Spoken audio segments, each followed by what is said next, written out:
Boa noite, senhoras e senhores. Aqui é o professor Wilson Amaral, da disciplina de Linguagem de Programação 1, no Centro Universitário UDF. Hoje é dia 1º de setembro de 2020, são 19 horas e 30 minutos. Sejam muito bem-vindos à nossa primeira aula da unidade 2.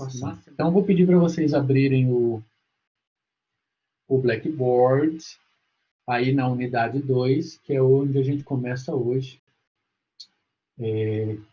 são as estruturas de repetição. Como elas são muito simples, a gente vai ter somente 2 aulas, que é hoje e a semana que vem, e depois a gente já avalia, tá? Lembrando, eu gosto de fazer avaliação com pouco conteúdo para não ficar pesado para vocês, para ver só nota boa, igual eu vi nessa primeira avaliação que vocês fizeram aqui, que só teve notão bom. Então, vou fechar aqui o meu arquivo da unidade 1, que eu não vou precisar mais dele. O primeiro arquivo que eu vou pedir para vocês abrirem é esse arquivinho aqui, ó. Material teórico, fluxo de decisões. Abram esse arquivinho, por favor. Ele é esse aqui, ó. Ele fala de expressões lógicas. Então, se você puder acompanhar aí também, na página 6, ele apresenta a importância da gente trabalhar com programas monolíticos. Só por curiosidade, tá, gente? Monolítico é o nome do programa que tem instruções condicionais e incondicionais. Quem fez aí a disciplina de Teoria da Computação ou a Organização e Arquitetura de Computadores deve lembrar disso. Programa monolítico. Programas monolíticos são aqueles que trazem instruções condicionais e incondicionais. Aqui na página número 7, ele traz o conceito dos operadores. Isso aqui está também lá na nossa apostila 1, o arquivo 1, que eu mandei para vocês por e-mail, também está postado no Blackboard. A única diferença aqui desse material para o Python é que o Python tem a barra, que é a divisão de inteiros. Aí ele começa, no início da página 9, nos desvios condicionais, que também estão presentes em todas as linguagens, no Python não poderia deixar de ser diferente. Eu tenho uma decisão, se ela for verdade, vai fazer uma ação, se ela for falsa, vai fazer outra. Então, eu vou abrir aqui a nossa lista de exercícios. Eu vou parar nesse arquivo aqui, porque vocês já leram ele, então já sabem de qual é salteado. Aqui eu tenho um algoritmo com uma instrução condicional em português estruturado, e mais aqui embaixo eu tenho ele em fluxograma. Então, eu vou chegar aqui no nosso PyCharm e vou criar agora um projeto chamado Lista 2, que a gente já fechou a Lista 1 na semana retrasada. Vou abrir aqui, quem puder também abrir aí o seu PyCharm. Se alguém ainda não baixou, basta botar lá na ferramenta de busca PyCharm Download e baixa a versão Community, ok? E aí é bem tranquilo. Então, vamos ver aqui a nossa lista de exercícios. Eu vou abrir aqui a nossa lista de exercício número 2, está aqui no Blackboard, na avaliação 2, lista de exercício número 2. Se vocês puderem abrir também, para a gente fazer alguns juntos. Vou copiar isso daqui, ó, que é o exercício 1, elabora um programa que solicite ao usuário um número real e, ao final, imprima na tela se o número informado é maior que 10. Vou voltar aqui para o meu PyCharm e vou colocar aqui, ó, escreva um programa Lembrando que o caractere de comentário no Python é o number. Elabore um programa que solicite ao usuário um número real e, ao final, imprima na tela se o número informado é maior que 10. Então, bem simples, tá? Eu vou declarar aqui uma variável num e vou fazer o cast de conversão para ele, tá? O que é um cast, professor? O que é um typecast? É você converter um tipo de dado de texto para real, por exemplo, que é o que eu vou fazer aqui nesse exercício. Ó. O exercício pede para o usuário digitar, informe um número. E aí o exercício ele é bem simples, ele simplesmente pede para o usuário informar um número e ele dizer se esse número ele é maior. Então eu vou botar aqui, ó, se o número informado pelo usuário for maior do que 10, a diferença do Python para as outras linguagens que a gente está acostumado é a obrigatoriedade da indentação, tá, gente? Pelo menos dois. O PIP8 aponta 4, ele sugere 4 espaços para indentação. Então, o exercício pede que a gente informe aqui, ele fala lá, fulano de tal é maior que 10. O valor tal é maior que 10. Então, vou agora concatenar aqui, ó, .format, e vou pegar a variável num. Então, está lá o exercício feito. Deixa eu ver se isso vai funcionar, se não tem nenhum erro. Vou mandar executar aqui. Então, está ali, rodando lá embaixo. Professor, como é que eu faço para executar? Ou você aperta o play aqui, ó, no canto superior direito da tela, ou clica com o botão direito do mouse no seu arquivo e pede Run, executar. Então, vou botar o valor 15, por exemplo, ó. Quando eu digito 15, aí ele me retorna lá que 15 é maior que 10. Esse é o primeiro exercício. O nível de dificuldade dele é inexistente. Eu coloquei mesmo só para a gente. Vale a pena chegar aqui agora e mostrar para vocês que a indentação no Python ela é obrigatória. Ó. Se a gente tentar rodar esse programa aqui, por exemplo, observem que eu cheguei ali na linha 6 e tirei a indentação. Ó. E aí ele vai dar um erro, obviamente, porque ele fala assim, olha, existe um erro de indentação. Era esperado a indentação do bloco. Por que ele percebeu isso? Porque na linha 5 eu tenho uma estrutura condicional. Ó. Se número for maior que 10, então ele espera que algo ocorra depois. Só para vocês verem que interessante que acontece aqui, ó, eu vou fazer um teste aqui, vou botar a indentação e vou botar uma outra linha aqui escrita assim, ó, fim do exercício, ó. Fim do exercício. Só para a gente ver como é que funciona a questão da indentação. Vou rodar essa aplicação aqui, esse exercício, e vou botar um valor menor do que 10, tá? Vou botar ali o valor 5. Observem que ele vai aparecer direto fim do exercício, ó, independente do valor.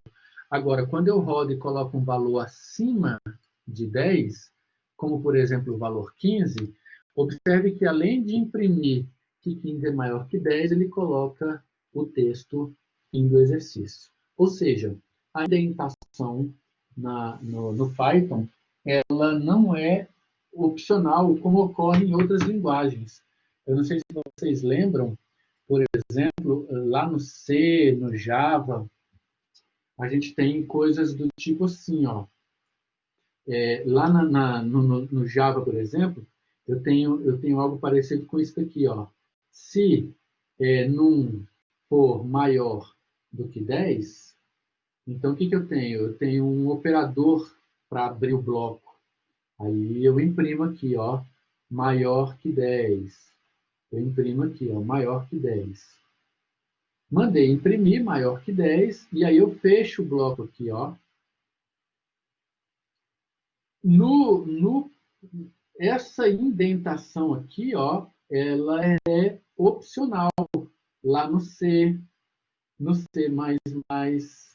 no Java, no Pascal, no B. No Pascal, por exemplo, esse mesmo código ficaria assim, ó. Se no Pascal eu não preciso colocar as chaves, tá?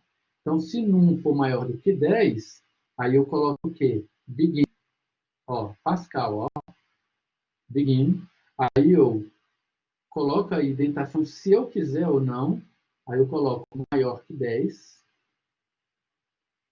E aí, end, ó que legal. O Clipper também é assim, ó. Aqui é o Pascal, Clipper, COBOL. Agora, no Python, não. No Python, eu tenho se num for maior do que 10, aí, ó, eu finalizei a instrução, e aí é obrigatório a indentação. Se eu não colocar, aí ele vai inclusive dar erro. É com a indentação que a linguagem Python determina o que faz parte do bloco. Ó. Posso botar vários comandos aqui, ó. Outros comandos. Posso botar vários comandos aqui, ó. Aí, no dia que eu não quiser mais, aí eu volto para cá, ó. Print. Tá vendo? Então, aqui, ó, no Python, a indentação ela é obrigatória. Porque é ela quem vai determinar o que está dentro do laço e o que não está dentro do laço. Diferentemente do que ocorre quando a gente tem a ideia aqui de do Pascal, do Clipper, do COBOL, ou de repente do C, do Java, tudo bem? Então não esqueçam mais disso. Voltando aqui para a nossa lista de exercícios, essa foi a realização do exercício número 1. Vamos agora para o... Eu vou pular o exercício 2, ele é muito tranquilo, então deixa eu ver. Ó. Escreva um programa que solicite ao usuário um número real. Aqui é a mesma coisa, só que agora se é maior ou igual a 10. Então mudou o operador relacional, tá? Agora é maior ou igual a 10. Vamos para o exercício 3. No exercício 3, elabora um algoritmo que solicite ao usuário um número real e não imprima na tela se o número informado é maior que 10. Se é menor que 10, agora esse eu vou fazer, porque agora a gente tem outra mudança na linguagem, que é o elif. O elif, olha aqui, ó, vou colocar aqui, porque em todas as outras linguagens a gente tem o else if. No Python, não, a gente tem elif. Inclusive, eu achei muito feio esse nome, mas o Tim quis colocar isso daí, né? Então, pede, elabora um algoritmo que solicite ao usuário um número real. Então, está aqui, ó, num, float, informe um número, e ao final imprima se o número informado é maior do que 10, então está aqui, ó. Se num for maior que 10, então ele vai imprimir isso daqui. A diferença agora está no else. Olha que legal. Eu vou chegar aqui, ó. E como é que é o else if? Em outras linguagens ficaria assim, ó. Eu vou apertar quais? COBOL, BASIC, Clipper, Pascal, C, Java, C++, C Sharp, PHP. Não, no PHP é else if junto, né? Agora, no No, no Python é elif. Eu achei feio, mas tudo bem. Então, ó, se o número for igual a 10, lembrando que o operador de igualdade no Python, tal qual ocorre com C, tal qual ocorre com Java, é igual, igual. Exemplos que o operador de igualdade não é igual, igual. Pascal, COBOL, Clipper, BASIC, é um igual só, tá? E a atribuição é que é feita de forma diferente. Então, nesse caso, é igual a 10. Então, essa é a diferença, ó. Essa é a diferença do Python para as demais linguagens. Essa é a diferença do Python para as demais linguagens. Elif em vez de else. E aí, o último é normal, tá? Ele entra aqui, ó, else. Se não, aí, óbvio, eu tenho que botar aqui os dois pontos, porque os dois pontos finalizam a instrução. Isso é importante eu ressaltar, tá, gente? Eu vou até desenhar aqui, ó. Como é que as demais linguagens finalizam a condição? Da seguinte forma, eu vou mostrar aqui para vocês, ó. No caso no caso das linguagens C, Java, C++, como é que ele finaliza? Ele finaliza por meio desse operador aqui, ó. Desse operador. O fechamento da chave. Como o Pascal, o COBOL, ele não é obrigatório ter o abre e fecha parênteses, então ele finaliza com o then. Então ele chega aqui, ó, se isso dali for verdade, aí o que ele faz? Ele coloca a palavra then. Então, ó, then. Aí ele vem aqui, ele põe um begin e o end. Isso é Pascal, COBOL. Já o Python, como é que ele vai controlar o fim da condição? Com o caractere 2 pontos. Então, não esqueçam mais isso, tá? O Python, ele vai... O Pascal, o Clipper, o COBOL, o BASIC, ele vai ter o comando then. Já o C, C++, o Java, ele controla com o término do parêntese, fechamento do parêntese, que, por exemplo, no Pascal ou no COBOL, ele é opcional, você não precisa colocar. Ele só é obrigatório se tiver um operador AND ou OR aqui. Aí, essa chave, esses parênteses são obrigatórios. No Python, como é que eu vou fazer esse controle? Eu faço esse controle com o comando, com o operador 2 pontos, tá? Então, voltando aqui no nosso exercício, é assim que ele vai fazer o else. Então, vou rodar aqui essa aplicação. Primeiro, eu vou botar aqui, ele vai imprimir. O valor é menor que 10. Se não, é menor que 10. É menor. Ficou IHU ali, ó. Menor que 10. Corrigem aí o de vocês, a linha 8, ficou IHU ali no meu. Então, vou rodar essa aplicação. Então, se eu coloco, por exemplo, o valor 0, olha que interessante, ó. Vou botar aqui o valor 0, tá? 0. Aí ele vai dizer que 0 é menor que 10. Ele entrou lá na linha 9, validou a linha 9 como verdadeira, tá? Inclusive, ele até pede, o PIP8 pede para tirar esse espacinho aqui, tá, gente?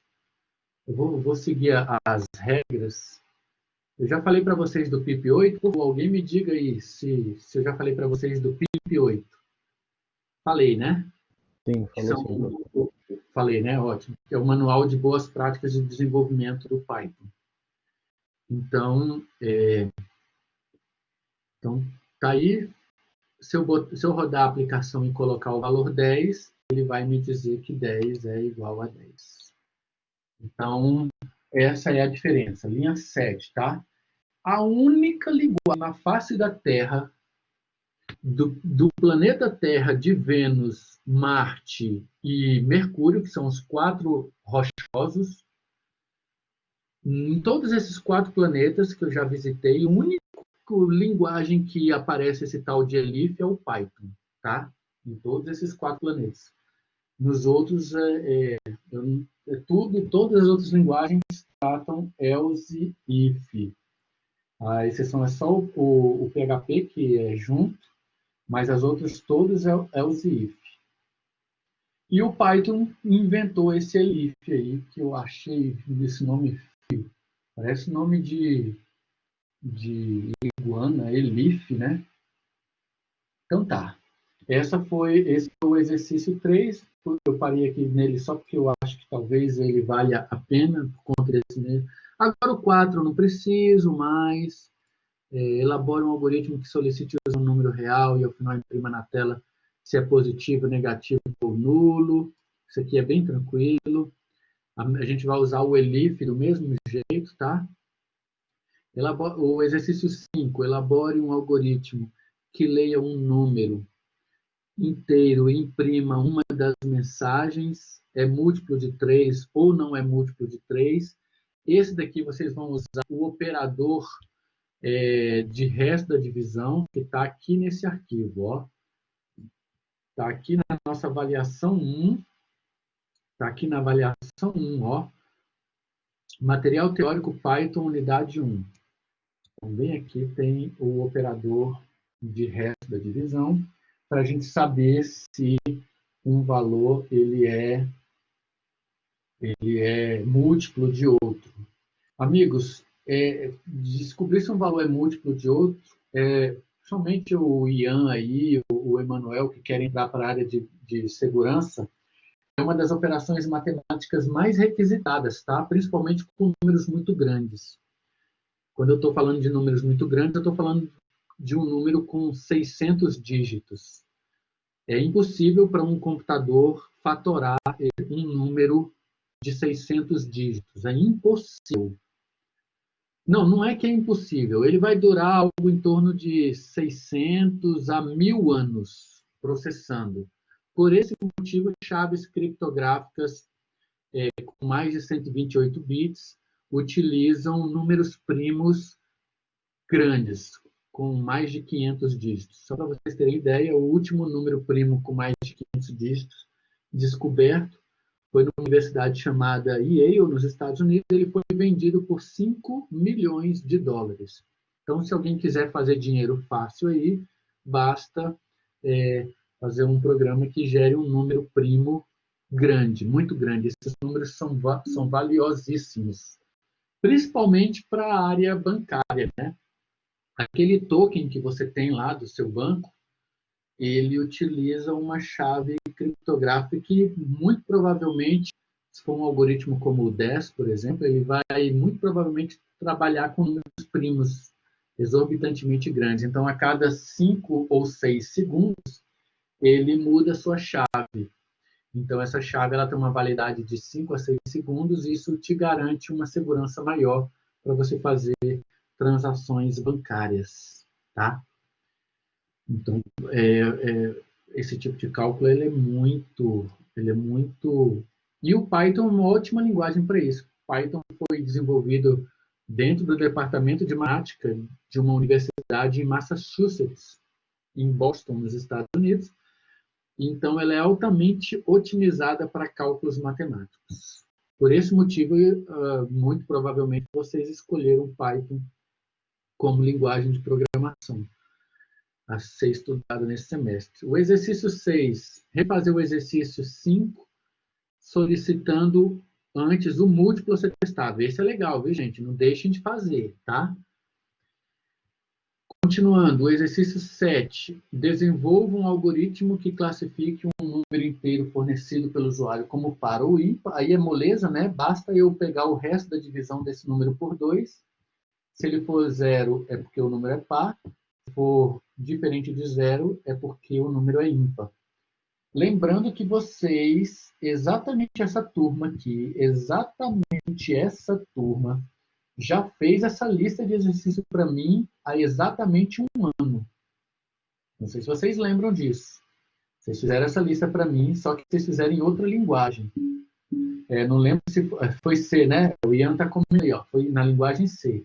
Então, o que é agora? É só refazer essa lista agora em linguagem Python. E se porventura vocês me encontrarem num semestre futuro aí em outra linguagem de programação, a gente muito provavelmente vai fazer em linguagem R. Linguagem R é uma outra linguagem muito legal para a gente. O Python é muito mais fácil. O Emanuel está falando aí. Eu achei a linguagem Python muito mais fácil. Muito mais fácil. Tão fácil que chega a dar raiva, né? Então, ainda, vocês estão no melhor dos mundos. Por quê? Porque vocês aprenderam a programar em linguagem C. Linguagem C é uma linguagem ótima para aprender a programar. Por quê, professor? Primeiro, porque é uma linguagem fortemente tipada. O que é, professor, uma linguagem fortemente tipada? Basta assistir o vídeo lá da primeiro dia de aula. A linguagem fortemente tipada, ela exige que você declare, coloque um tipo e ela não muda o tipo. Então, quem aprende programação tem que aprender preferencialmente ou em linguagem Pascal ou em linguagem C. Quem aprende a programar diretamente no Python acha que o mundo é uma bagunça total. Porque o Python ele aceita acentuação no tipo do identificador de variável. Você pode declarar em qualquer lugar. Você pode bota um valor numérico, depois você está com um valor de texto e ele não vai reclamar. Então, hora você usa com aspas duplas string, hora você usa com aspas simples. Se você quiser misturar aspas triplas com aspas simples, ele aceita. Por quê? Qual é o objetivo do Python? O objetivo do Python é trabalhar com algoritmos matemáticos de estatísticos ou de treinamento de rede, machine learning. Então, eles não perderam tempo, por exemplo, tipando a linguagem ou deixando ela específica, por exemplo, igual o Pascal. O Pascal ele só aceita você declarar as variáveis no início do método. Você não pode declarar no meio, por exemplo. Ou seja, justamente porque o Pascal foi uma linguagem desenvolvida para ensinar a programar.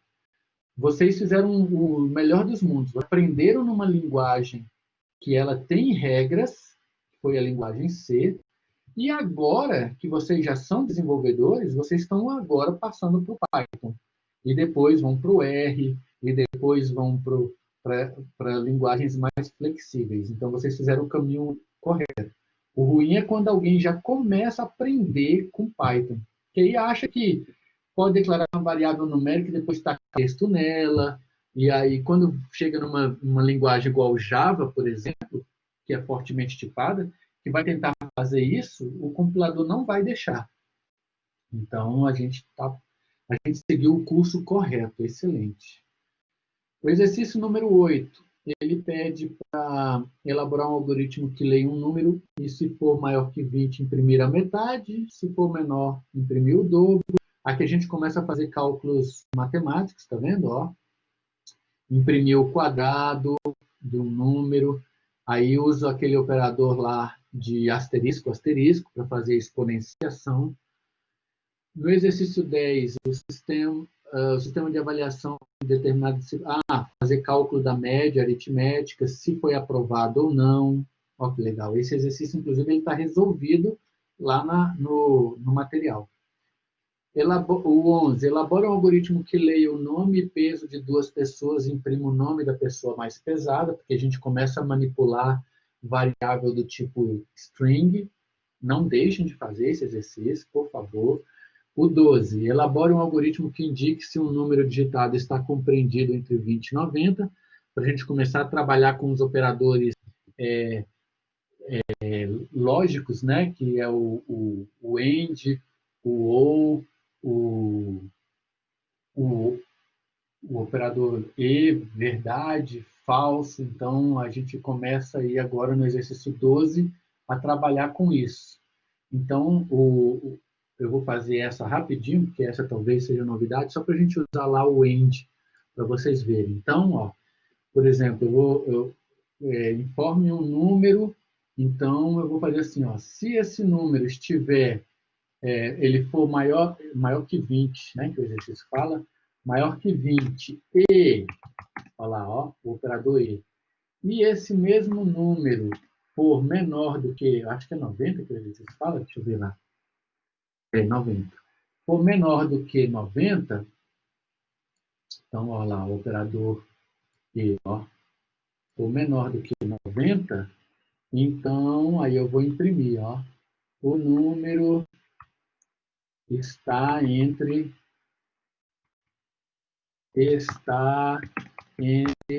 20 e 90. Se não, ó, se não, aí ele vai cair aqui. O número não encontra-se não encontra-se entre 20 e 90. Por exemplo, ó. Então, vou rodar aqui, ó, o operador AND, tá vendo? Esse é o operador AND. Poderia ser ou, basta OR. Então, informe o número. Vou botar, então, o número 35. Ele vai me dizer que 35 está entre 20 e 90. Olha que beleza. Tá? A gente usou aí o operador AND. Eu acho que no próximo exercício eu peço para falar do operador OR. 3. Elabora um algoritmo que leia dois números e imprima qual é maior, qual é menor, ou se são iguais. Aí já é legal, a gente já trabalha com manipulação de mais de uma variável. E o exercício 14, escreva um programa em linguagem... Opa, ficou aqui, ó, em linguagem C, em linguagem Python, que solicite ao usuário a média para aprovação. É o mesmo exercício 10, só que mais elaborado. Agora a gente pede a média para aprovação e aí calcula o resultado, se ele está aprovado ou reprovado. Ah, ele pede o gênero também, ó, porque se for do sexo masculino, aí é o aluno está aprovado. Se for do sexo feminino, é a aluna está aprovada. Então, você vai ter que fazer esse chaveamento 2 vezes do if. Isso é um if aninhado, tá, gente? É um if dentro do outro. Por quê? Porque eu posso ter a situação de aprovado e de reprovado para homem e posso ter a situação de aprovado e reprovado para mulher. Então, é um if aninhado, que a gente chama. Ou, quem quiser fazer o exercício utilizando o operador condicional e, também pode fazer. Então, eu quero agradecer a presença de vocês. Quem ainda não fez as listas e tiver dúvidas durante a semana, pode me escrever. A gente se encontra na semana que vem só para tirar dúvidas, fazer exercícios e para poder avaliar na outra semana. Obrigado pela presença de vocês e nos encontramos então na semana que vem. Vou ficar aqui mais uns 10 minutinhos, caso alguém tenha alguma dúvida, queira conversar sobre algum assunto.